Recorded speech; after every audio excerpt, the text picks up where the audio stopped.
So, yeah, this is Population Density and Social Pathology by John B. Calhoun in Scientific American. It's a bit of a science paper. I don't normally do that, but we were asked by Chat, DCI Banks. So we now have, yeah, I'll read this and see what it's about. And as always, feel free to comment, chat, let me know, ask questions in chat, and we can discuss. But alright, here we go. Population density and social pathology. When a population of laboratory rats is allowed to increase in a confined space, the rats develop acutely abnormal patterns of behavior that can even lead to the extinction of the population. Okay. So basically, you putting space constraints on rats drives them crazy. Makes sense at least. In the celebrated thesis of Thomas Malthus, vice and misery impose the ultimate natural limit on the growth of populations. Students of the subject have given most of their attention to misery, that is, to predation, disease, and food supply, as forces that operate to adjust the size of a population to its environment. But what of vice? Setting aside the moral burden of this word, what are the effects of the social behavior of a species on population growth and of population density on social behavior? Malthusian, yeah, they're starting off with a little bit of hand waving. This is still gonna look like it's gonna go sciencey. It is in Scientific American, but this is like setting the stage. What is it in this grand theory of like what people are like to put constraints on population density on the upper end, like where it gets higher and higher? Yeah, well, so far so good. I mean, just hand wavy though. Some years ago, I attempted to submit this question to experimental inquiry. I confined a population of wild Norway rats in a quarter-acre enclosure. With an abundance of food and places to live, and with predation and disease eliminated or minimized, only the animals' behavior with respect to one another remained as a factor that might affect the increase in their number. There could be no escape from the behavioral consequences of rising population density. By the end of 27 months, the population had become stabilized at 150 adults. Yet adult mortality was so low that 5,000 adults might have been expected from the observed reproductive rate. The reason this larger population did not materialize was that infant mortality was extremely high. Even with only 150 adults in the enclosure, stress from the social interaction led to such disruption of maternal behavior that few young survived. With this background in mind, I turned to observation of a domesticated albino strain of the Norway rat under the more controlled circumstances indoors. The data for the present discussion comes from the histories of 6 different populations. Each was permitted to increase to approximately twice the number that my experience had indicated could occupy the available space with only moderate stress from social interaction. In each case, my associates and I maintained close surveillance of the colonies for 16 months in order to obtain detailed records of the modifications of behavior induced by population density. The consequences of behavioral pathology we observed were most apparent among the females. Many were unable to carry pregnancy to full term or to survive delivery of their litters if they did. An even greater number, after successful birth, fell short in their maternal functions. Among the males, the behavior disturbances ranged from sexual deviation to cannibalism, and from frenetic overactivity to a pathological withdrawal from which individuals would emerge to eat, drink, and move about only when other members of the community were asleep. This is getting actually kind of scary because, there's a whole bunch of people that basically they just play video games and then they don't leave their rooms. And so they come out at night. So this withdrawal is an actual thing in humans. The social organization of the animals showed equal disruption. Each of the experimental populations divided itself into several groups, in each of which the sex ratios were drastically modified. One group might consist of 6 or 7 females and 1 male, where another would have 20 males and only 10 females. Well, calling you out, DCI, I wasn't specifying you. The common source of these disturbances became most dramatically apparent in the populations of our first series of 3 experiments, in which we observed the development of what we called a behavioral sink. All right, so we got a term here, behavioral sink. The animals would crowd together in greatest number in one of the 4 interconnected pens in which the colony was maintained. As many as 60 of the 80 rats in each experimental population would assemble in one pen during the period of feeding.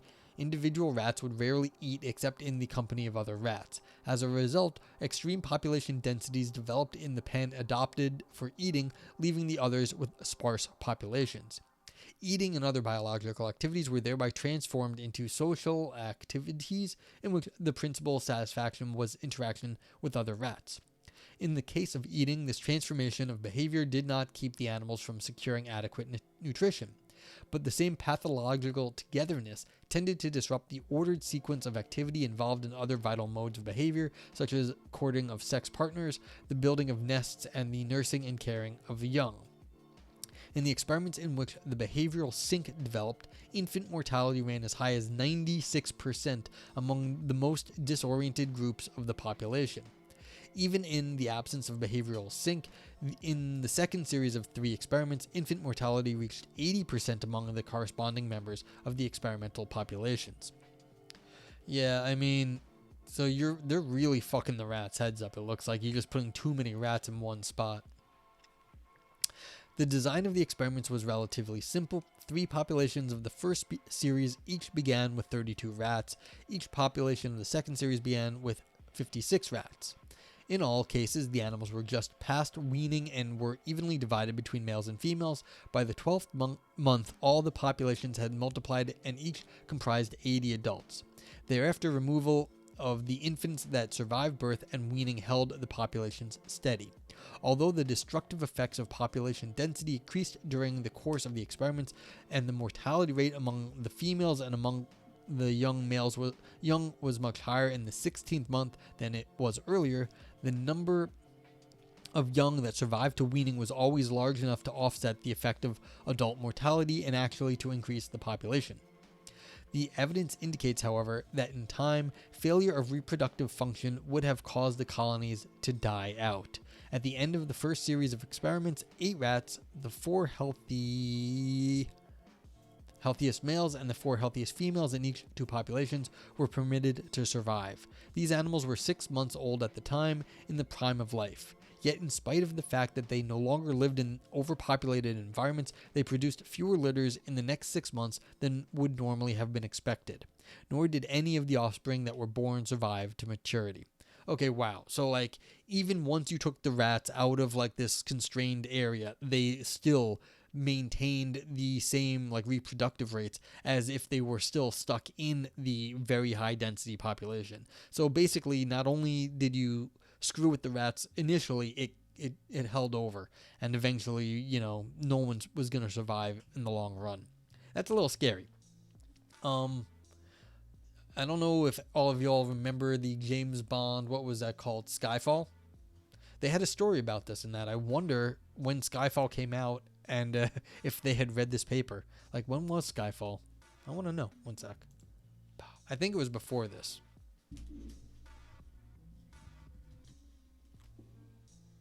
Yeah, 2012, and this is 2017 paper.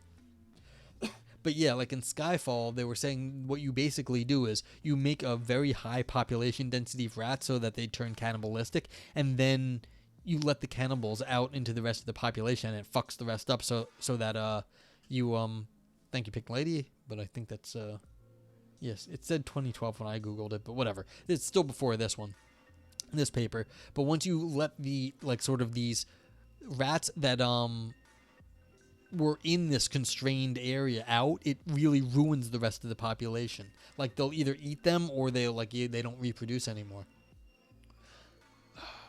Yeah, no worries, Pink.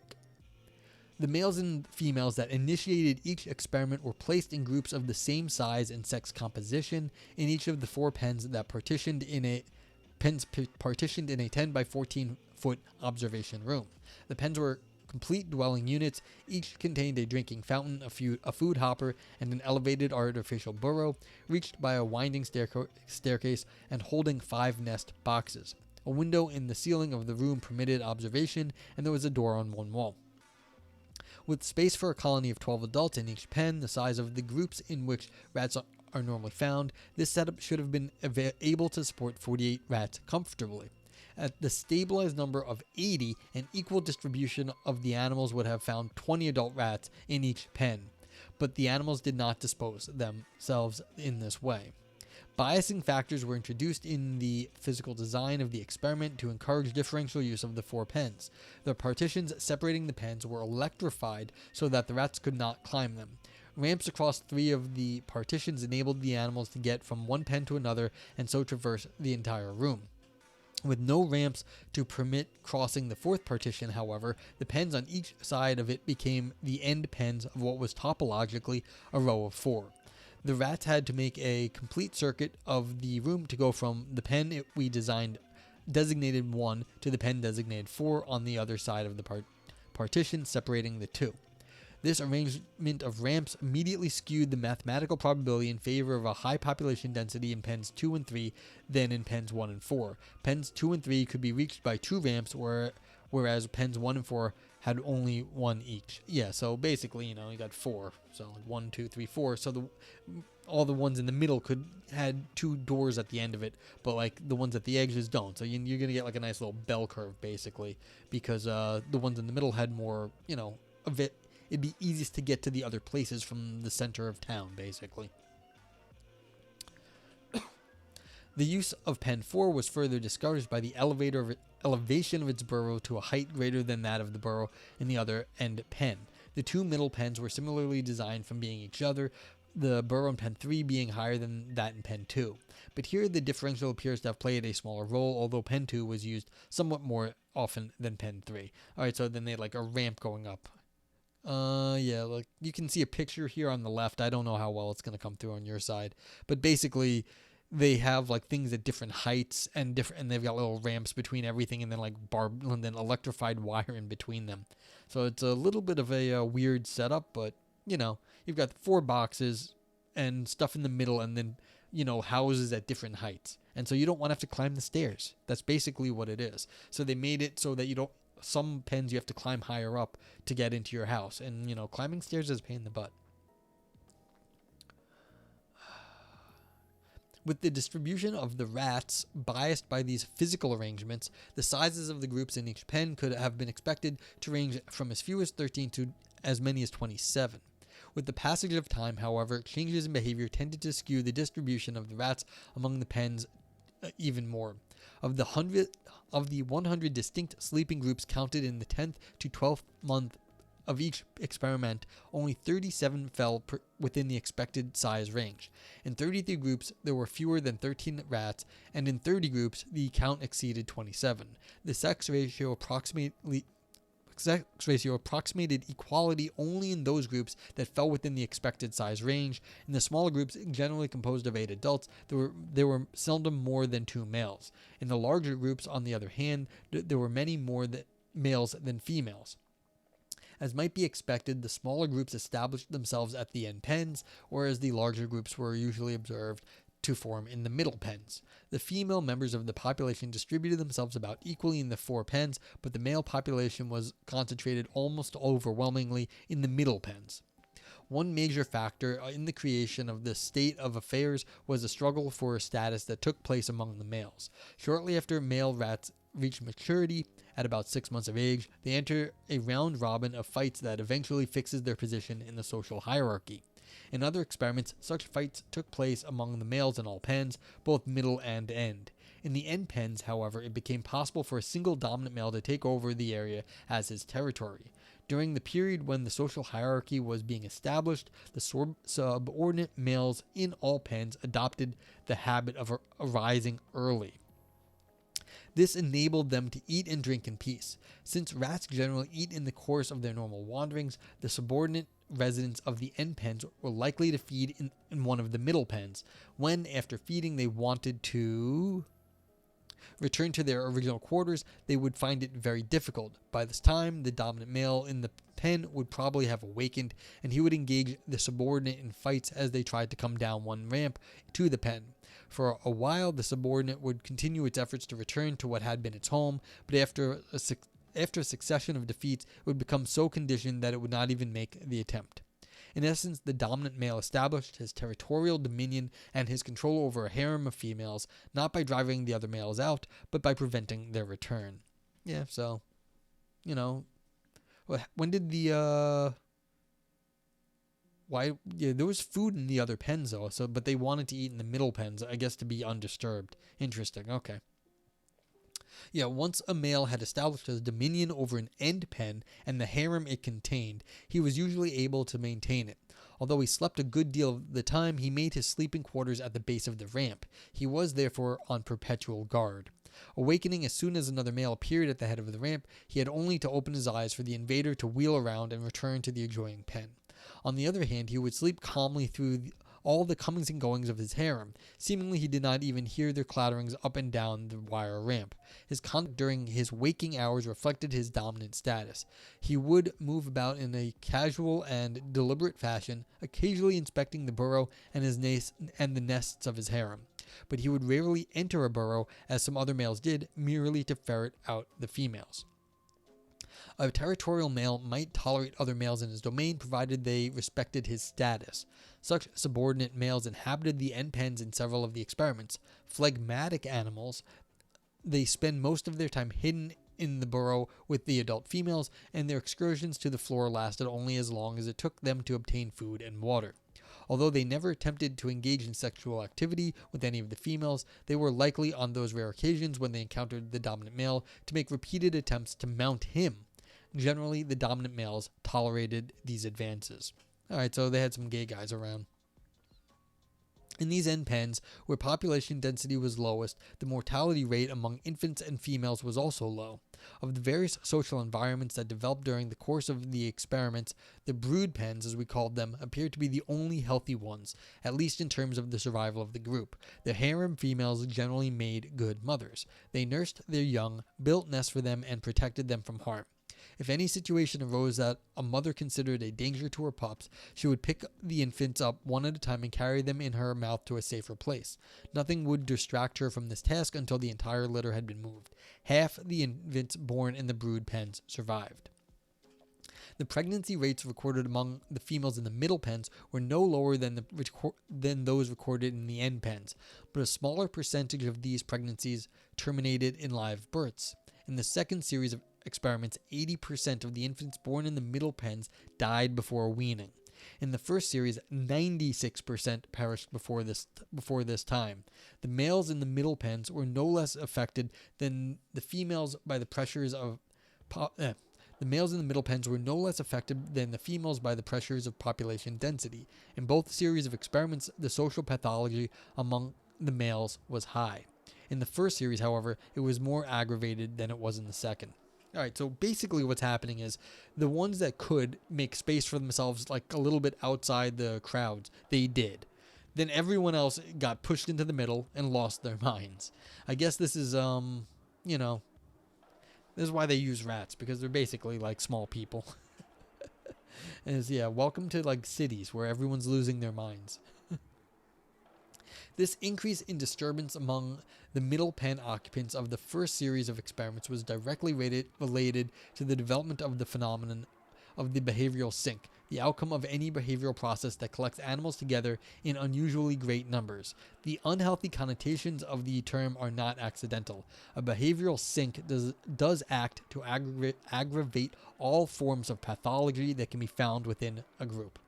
The emergence of a behavioral sink was fostered by the arrangements that were made for feeding the animals. In these experiments, the food consisted of small hard pellets that were kept in a circular hopper formed by wire mesh. In consequence, satisfaction of hunger required a continuous effort lasting several minutes. The chance, therefore, were good that while one rat was eating, another would join it at the hopper.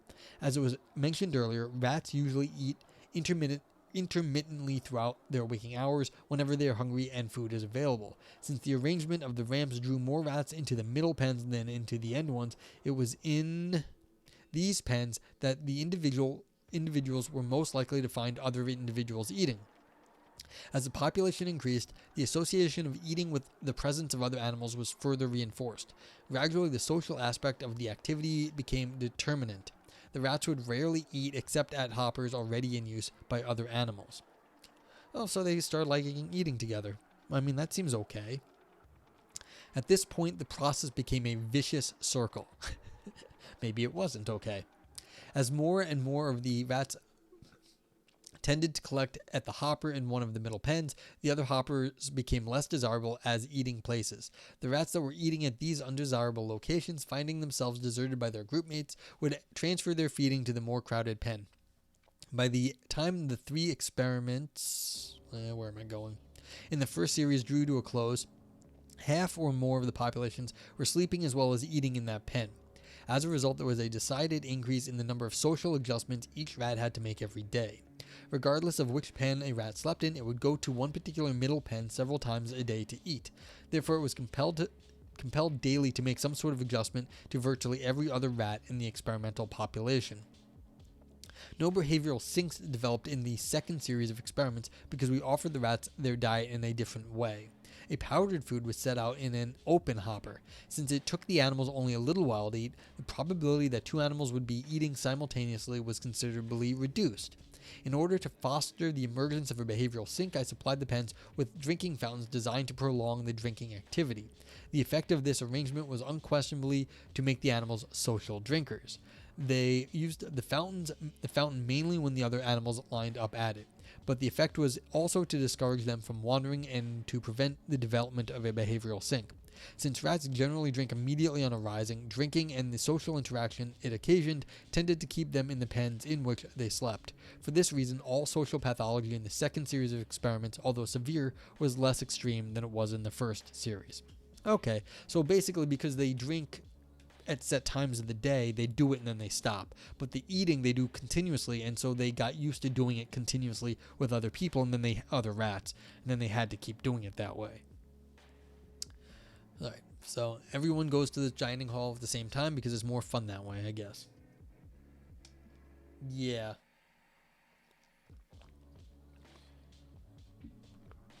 If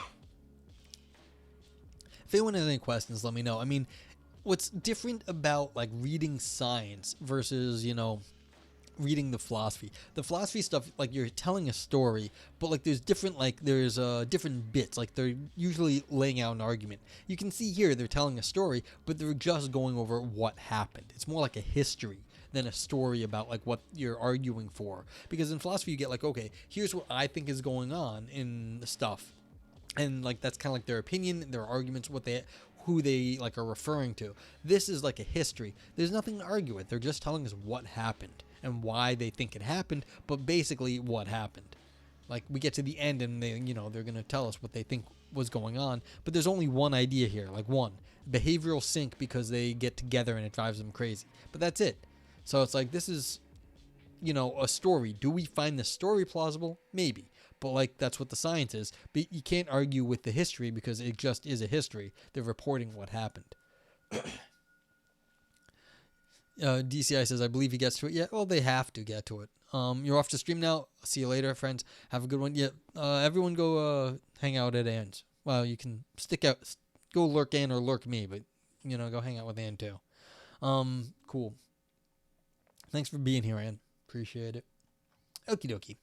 Females that lived in the densely populated middle pens became progressively less adept at building adequate nests and eventually stopped building nests at all.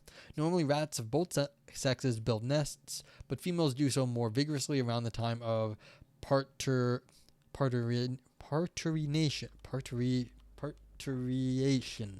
Parturition? I don't know what that word is. I assume that's like when they're, having kids. It is an undertaking that involves repeated periods of sustained activities, searching out appropriate materials in our experiment, strips of paper supplied in abundance, transporting them bit by bit to the nest, and there arranging them to form a cup-like depression, frequently sheltered by a hood. In a crowded middle pen, however, the ability of females to persist in this biologically essential activity became markedly impaired. The first sign of disruption was a failure to build the nest to normal specifications. These females simply piled the strips of paper in a heap, sometimes trampling them into a pad that showed little sign of cup formation. Later in the experiment, they would bring fewer and fewer strips to the nesting site. In the midst of transporting a bit of material, they would drop it to engage in some other activity occasioned by contact and interaction with other individuals met on the way. In the extreme disruption of their behavior during the later months of the population's history, they would build no nests at all, but would bear their litters on the sawdust in the burrow box. The middle pen females similarly lost the ability to transport their litters from one place to another. They would move only part of their litters and would scatter them by depositing the infants in different places or simply dropping them on the floor of the pen. The infants, thus abandoned throughout the pen, were seldom nursed. They would die where they were dropped and would thereupon generally eaten by the adults. The social stresses that brought about this disorganization in the behavior of the middle pen females were imposed with special weight on them when they came into heat. An estrus female would be pursued relentlessly by a pack of males unable to escape from their soon unwanted attentions. Even when she retired to a burrow, some males would follow her. Among these females, there was a correspondingly high rate of mortality from disorders in pregnancy and parturition. Nearly half of the first and second generation females that lived in the behavioral sink situation had died of these causes by the end of the 16th month. Even in the absence of the extreme stresses of the behavioral sink, 25% of the females died. In contrast, only 15% of the adult males in both series of experiments died. The female that lived in a brood pen was sheltered from these stresses, even though during her periods of estrus she would leave her pen to mate with males in the other pens of the room. Once she was satiated, however, she could return to the brood pen. There she was protected from the excessive attention of other males by the territorial male. Yeah, so like if you were one of the harem, you could still leave and go get with another guy if you didn't want to be with that the territorial male. But then you could still go back and have your quiet house out in like the country, as it were, off on the side pen.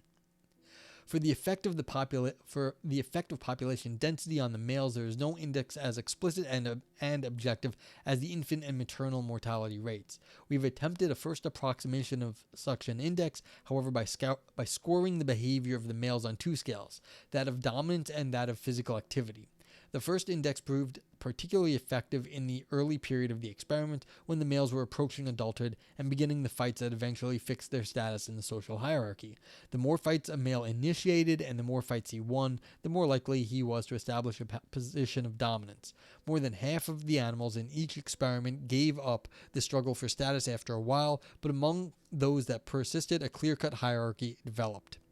In the crowded middle pens, no one individual occupied the top position in this hierarchy permanently. In every group of 12 or more males, one was the most aggressive and most often the victor in fights. Nevertheless, this rat was periodically ousted from his position.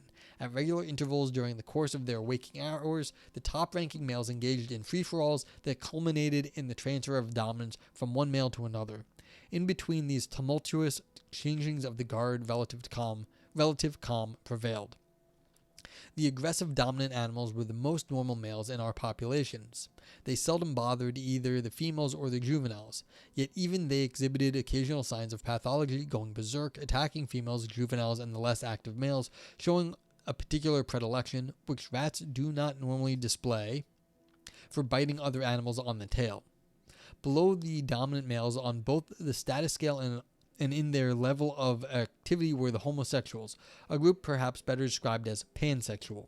These animals apparently could not discriminate between appropriate and inappropriate sex partners.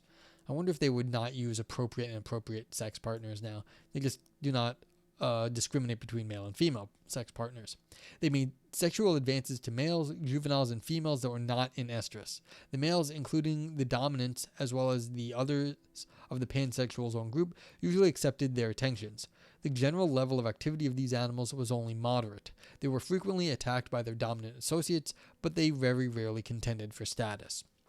Okay. Two other types of male emerged, both of which had resigned entirely from the struggle for dominance.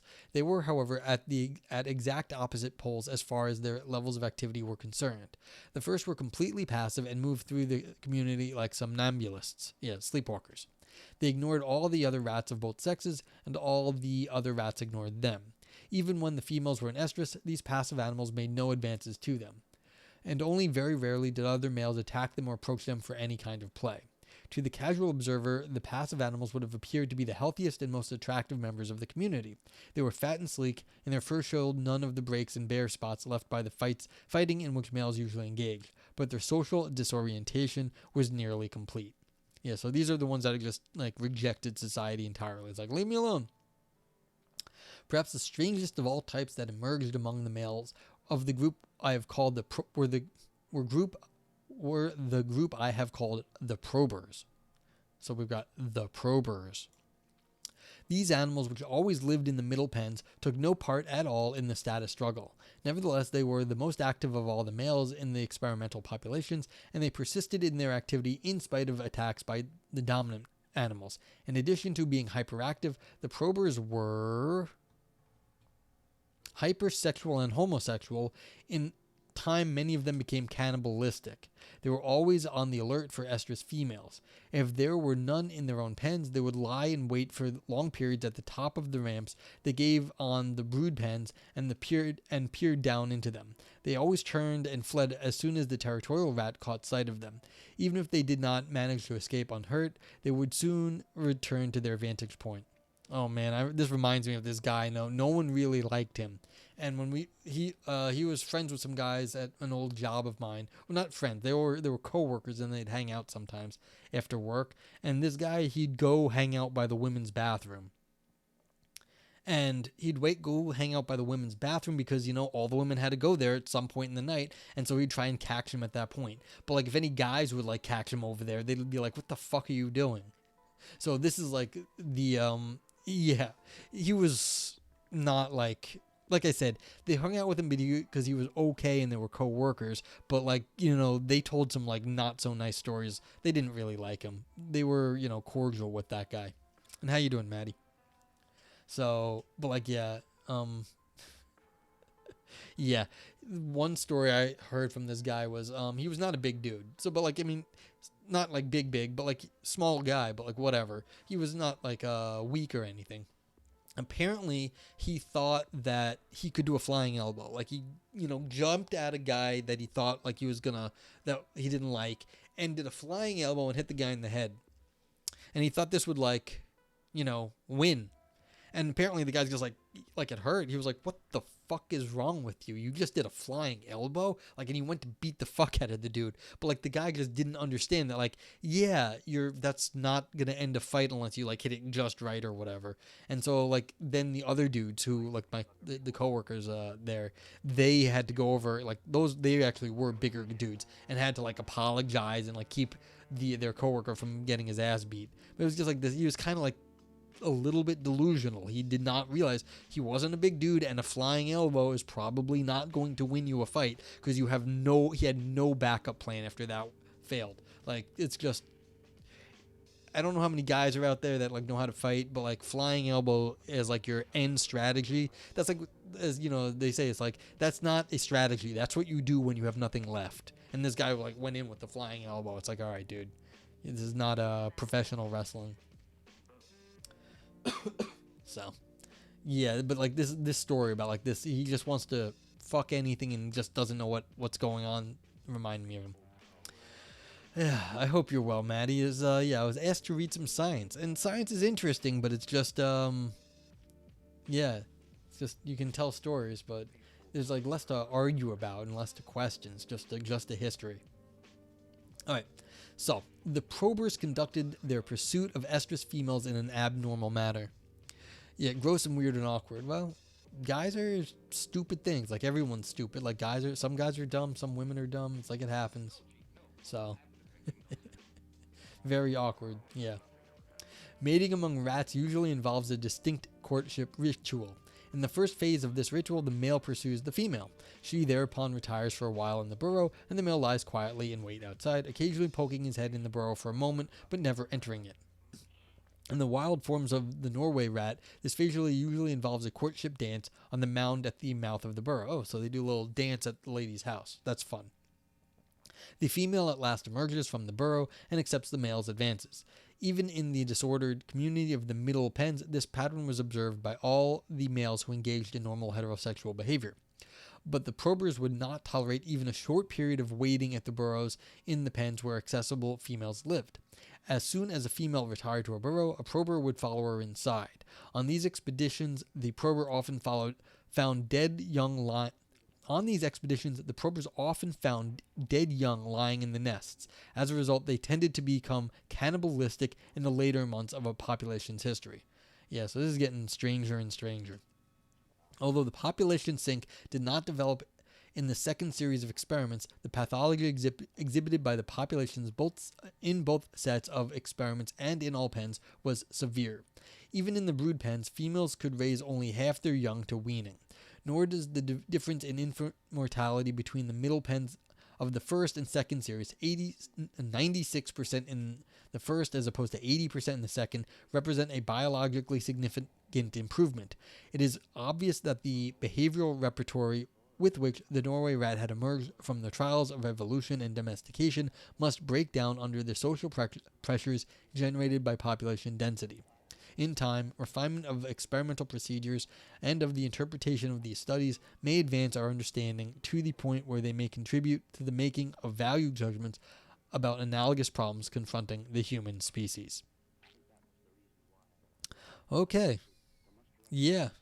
So basically, if you put rats too close to each other, they either lose their mind or basically just get terrible, like everybody dies. Yeah. And, it's interesting. How do you actually relate this to humans? I don't know. But it's, there is a lot that we learn from things like rats and like mice and whatever, because they do have very similar, like parts of their bodies are very similar to ours, and they act in somewhat similar ways to the way we do. But the idea that like you can read into this is that not everybody is going to work well in dense groups, like rats and people. It's just not going to happen. I was out in the Southwest years ago. And we went and visited a Native American reservation outside Santa Fe. And we were talking to the people there. And like they were nice people, just the I don't remember the tribe name, but we were talking to them, and they were asking where we're from. Like, oh, we're from New York. Like, oh yeah. The guy says, look, I went into Santa Fe, and that speed at Santa Fe, that was way too fast for me. Like, too many people, too much was going on. It's like, I like it out here, in the country. He's like, I can't imagine what it'd be like in New York. And if you think Santa Fe is moving fast, like, let me tell you, Santa Fe is not a big place, and it does not move fast. Like, it's a nice place, but it's not like a big city, and it does not move fast. Like, there's plenty of other cities that move faster than Santa Fe, just in general in terms of cities. So it's like, and they were like, yeah, Santa Fe moves way too quick for me. It's like, yeah, these are not the people you want in the city, like someone like that. Now, you can't be like, this is part of their biology, because that's ridiculous. Like, they're people. Like, if they grew up in a faster paced place, they would be fine. But like, if you put a person that is really from the country like that into the city, they may not do well, and they may have problems. That's not unusual. So, but you gotta talk to people. You find out, they're like, I'm not going to the city. You crazy? They're scared. You find this out actually even here too. My dad worked for New Jersey, not that far away, but like it was a little bit outside. And once you're in Jersey, there's for those who don't know, there's the Hudson River between New York and New Jersey in lower New York State. So you have to go across bridges to get from Jersey to New York, or a tunnel, whatever. But that means that there's people that are really not very far out from the city that don't come here very much, or like maybe even ever, or they haven't come here in years. And they hear all the bullshit on the news about how terrible New York is, and they're freaked out. And they're like, you can't go to New York, you're going to die there. It's like, nah, dude, the like rate of like bad crimes in New York is like really, really low, actually. So, like, they're scared, but, like, it freaks them out. It gets in their head. And so, like, they can't go to New York. It's too scary. So, it's like this sort of thing where you put too many people together, and then all of a sudden, like, things start to break down. It happens very quickly in people, too. Granted, we can adapt more. We have like cultural and resources that we can use. We can talk to people and explain to them what's going on. I don't think the rats can do that. We can, but it's like, yeah, I'm not surprised that if you take away like living space, then you kind of like need to live, like that you do not live very well. Anybody have any questions about this? I don't have any questions. It's like I'm not entirely shocked about any of this. I am. It's like, okay, it's just very interesting. What is going on in this?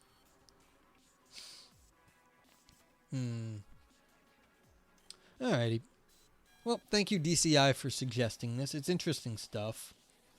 But I mean, yeah, a little outside my things. Oh, this isn't from... okay. This is not from this... Yeah, no problem. This was not from 2017. That's when this was downloaded. I'm sorry. This is from February of 1962. Yeah, so... I was like, this does not look like 2017 stuff. Yeah.